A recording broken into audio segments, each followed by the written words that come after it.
আজকের দিনটা আমার জীবনের আরেকটা বাস্তব গল্প।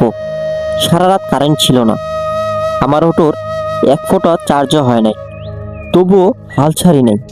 সকালেই বের হয়ে গেলাম রাস্তায়। বীরগঞ্জে গেলাম, কিন্তু গাড়ির চার্জ একদম কম। ভাড়া মারলাম মাত্র 70 টাকা। মনটা একটু খারাপ নিয়েই ফিরলাম বাড়িতে। গাড়িটা ধুয়ে মুছে চার্জে লাগালাম।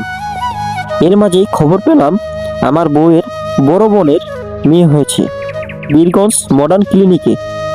খুশিতে কিছু রান্না করলাম, গরুর মাংস আর সুজি নিয়ে গেলাম বীরগঞ্জ মডার্ন ক্লিনিকে। ওদের হাসি দেখে আমার কষ্টটাও ভুলে গেলাম। বাড়ি ফিরে একটু ঘুমালাম, শরীরটা খুব ক্লান্ত ছিল। বিকেলে আবার বের হলাম, কারণ বসে থাকলে তো চলবে না। আবার বীরগঞ্জে গেলাম, ভাড়া খুঁজতে খুঁজতে অবশেষে একটা ট্রিপ পেলাম। বীরগঞ্জ হইতে নয়াবাগ মসজিদ। রাস্তাটা অনেক সুন্দর, চারদিকে লিচু গাছ। অবশেষে পৌঁছে গেলাম মসজিদে।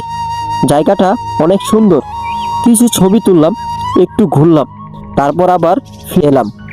সব মিলিয়ে আজকের ইনকাম মাত্র 370 টাকা। কিন্তু জানেন, এই 370 টাকার পিছনে আছে অনেক কষ্ট, অনেক চেষ্টা। জীবন থেমে থাকে না, আমিও থামবো না।